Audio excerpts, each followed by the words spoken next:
कब तक आप इस देश को पीछे ले जाते रहोगे।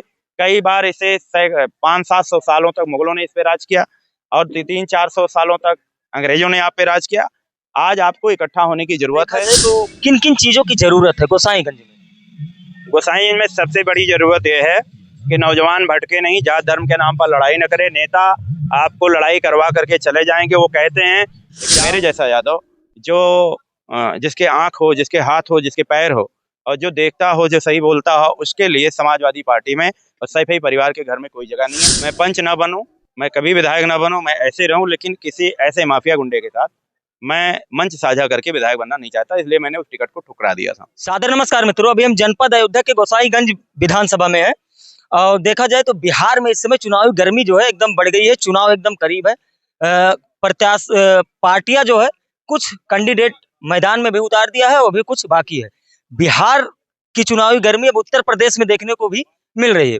अभी हाल ही में मायावती जी लखनऊ में एक रैली की थी। उस रैली का जनसैलाब देखकर सारी पार्टियों ने कहीं ना कहीं हिल गई हैं कि जो मतलब देखा जाए तो इतना एक्टिव भी नहीं थी बहन कुमारी मायावती जी, लेकिन एक रैली में चाहे वो समाजवादी पार्टी हो चाहे वो भारतीय जनता पार्टी हो, सारे पार्टी के नेताओं की नींद कहीं ना कहीं वो मायावती जी की एक रैली ने उड़ा दी है। ऐसे में आज हमारे साथ में मौजूद है शालिनी जी के हस्बैंड पीताम्बर सेन यादव, जो कि शालिनी यादव जी हैं वो गोसाईगंज से अब की बसपा से प्रबल दावेदार है और कहीं ना कहीं टिकट भी क्लियर है। तो आज हम बात करते हैं कि आखिर गोसाईगंज अगर देखा जाए तो बाहुबलियों का क्षेत्र कहा जाता है, तो बहुत सारा कुछ सवाल होगा, चर्चाएं अच्छी होंगी। तो सबसे पहले तो स्वागत है। बहुत बहुत धन्यवाद आप सभी साथियों का जी। हम बताइए क्या पूछना चाह रहे हैं भाई। जैसे पहला सवाल हमारा यही है कि गोसाईगंज देखा जाए तो लोग कहते हैं बाहुबलियों का क्षेत्र है जी, क्योंकि आज तक जो है कभी खब्बू तिवारी विधायक रहे हैं तो कभी अभय सिंह विधायक रहे हैं। जी, जी, ऐसे में आपकी धर्मपत्नी शालिनी यादव जी मैदान में आ रही हैं, जी, जी। क्या लग रहा है आपको? देखिए, रह गई बाहुबलियों की बात, जहाँ तक आपने बताया कि दोनों लोग बाहुबली हैं। जनता बाहुबली होती है और कोई बाहुबली नहीं होता। जनता ने ही बाहुबली दोनों लोगों को बनाया है। जनता ने बनाया। हाँ। तो क्या लगता है आपकी जनता जो है किसको बाहुबली बनाएगी? देखिए, वो तो सवाल आप भारतीय जनता पार्टी से करिए कि वो उनको किसको टिकट दे रहे हैं। वो सवाल तो मेरे लिए तो बना नहीं है। नहीं, बाहुबली अगर यहाँ की जनता बाहुबली बनाती है तो क्या आपकी पीताम्बर सेन यादव जो है एकदम जो टक्कर लेगा पीताम्बर सेन यादव से ही लेगा? देखिए, जनता जो चाहेगी करेगी। जनता जो चाहती है वही करती है। जनता ने एक सोच लिया है कि हमें एक पढ़े लिखे इंसान को हमें अपना विधायक बनाना है और बहुत सारे फोन आते हैं, बहुत सारे कार्यकर्ता मिलते जुलते रहते हैं कि भैया आपको गोसाईगंज में आपकी ज़रूरत है और हम लोगों को इंसाफ नहीं मिलता, हम लोगों का काम नहीं होता। तो हमने कई बार कहा कि जहाँ तक हम अमेठी और ज़्यादातर सक्रिय रहते हैं सुल्तानपुर में, तो मेरा कोई इरादा नहीं था।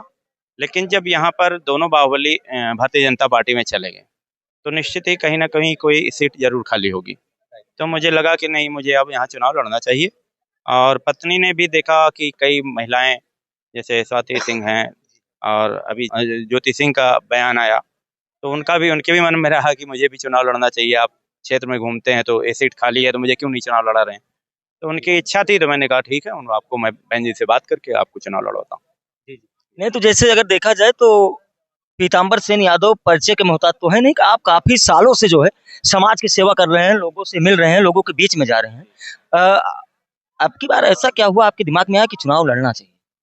देखिए, चुनाव लड़ने के लिए सेवा तो आप काफी सालों से देखिए चुनाव लड़ने के लिए मैं सुल्तानपुर में मैंने 2022 में तैयारी की और उसका नतीजा ये रहा कि जब बहुजन समाज पार्टी का टिकट बटा तो उस समय वो टिकट किन्हीं और हाथों में था और जिनके साथ मैं चुनाव नहीं लड़ना चाहता था, इसोली से उनको टिकट दिया गया।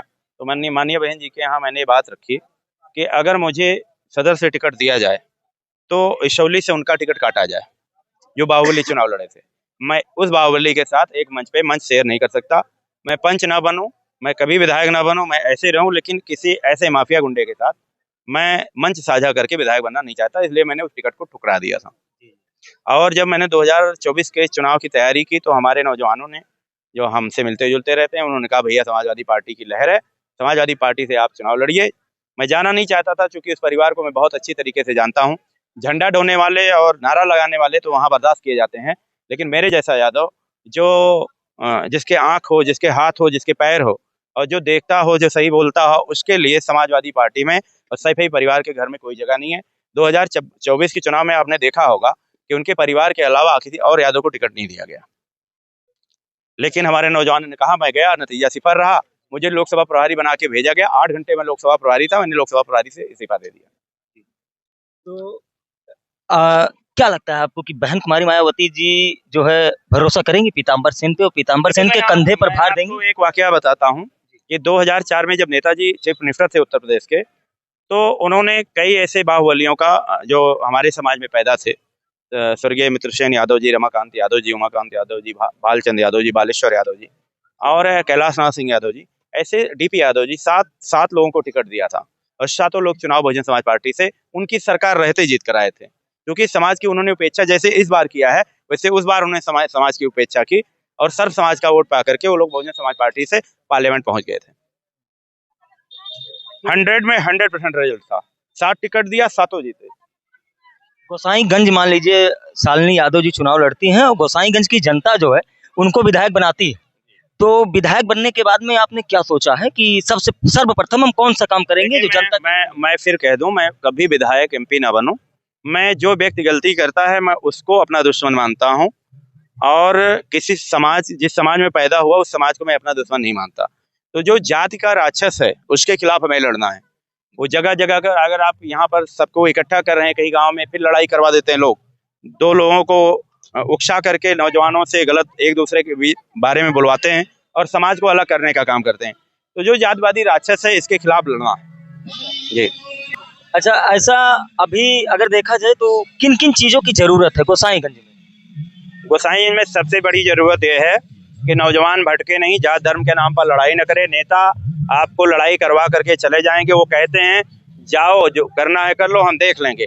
तो देखना ये होता है, नौजवानों को मैं बताना चाहता हूँ, देखना ये होता है कि नेता टीवी में और अपने समाचार पत्रों से देखता रहता है कि आपको पुलिस पकड़ कर ले जाती है, आप जेल चले जाते हो, वो देखता रहता है। इसलिए मैं ये कहना चाहता हूँ कि नौजवान, ये जितने नेता होते हैं, कोई एक नेता जातिवादी नहीं होता। सिंगल जातिवाद का नारा देकर वो समाज को अपने पीछे खड़ा करना चाहता है, अपनी बुराइयों को छिपाना चाहता है। इसलिए मैं नौजवानों को कहना चाहता हूँ कि कोई भी नेता जातिवादी नहीं होता। अगर नेता जातिवादी होता तो अपने फायदे के लिए राकेश पांडे जी बहन जी का पैर छू करके एमपी हो गए। ठीक है, मैं स्वर्गीय मित्रसेन यादव जी बहन जी का पैर छू करके एमपी हो गए। ठीक है, वहाँ जातिवाद नहीं चला। जब जरूरत पड़ी तो बहुजन समाज पार्टी में अभय सिंह जा करके सिंबल लेकर के आए, जब जरूरत पड़ी तो उनको समाजवादी पार्टी में नेताजी का पैर छू करके सिंबल लेकर के आए और जब जरूरत पड़ी तो अमित शाह जी का भी पैर छूकर सिंबल लेने की कोशिश कर रहे हैं। तो जब नेता कोई जातिवादी नहीं होता, अपना काम बनाता है, तो मैं अपनी जनता को भी ये संदेश देना चाहता हूँ कि आप उनके बहकावे में मत आइए।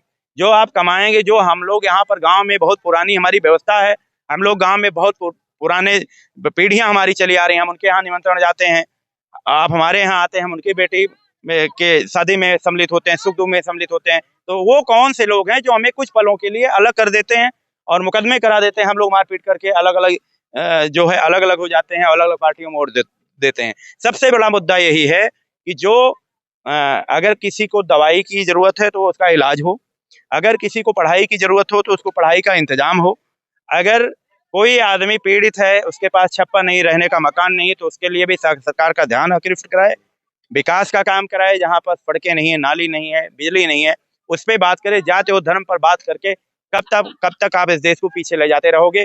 कई बार इसे 500-700 सालों तक मुगलों ने इस पे राज किया और 300-400 सालों तक अंग्रेजों ने आप पे राज किया।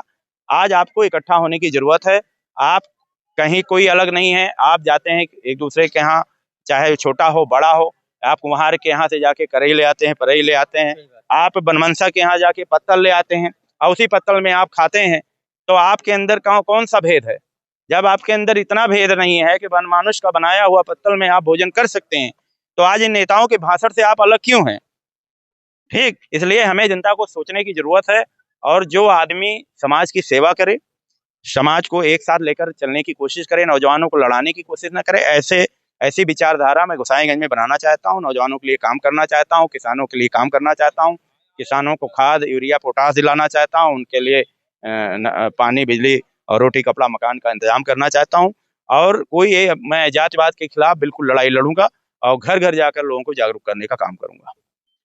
तो दोस्तों, अभी हमारे साथ में थे पीताम्बर सेन यादव जी और ये काफी बड़ी बात जो है कह दी कि आप वीडियो में सुनेंगे तो आपको खुद पता चलेगा, काफी बड़ी बात इन्होंने कह दिया। पहली बात तो जातिवाद खत्म करने की पूरी कोशिश रहेगी।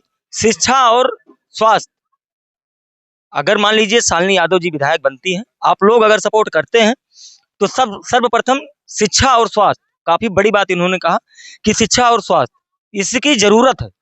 बाकी वीडियो कैसा लगा आप लोग कमेंट में अपनी राय दीजिएगा। बाकी इसी तरह की वीडियो के लिए बने रहे हमारे साथ एसडीएन लाइव न्यूज। धन्यवाद।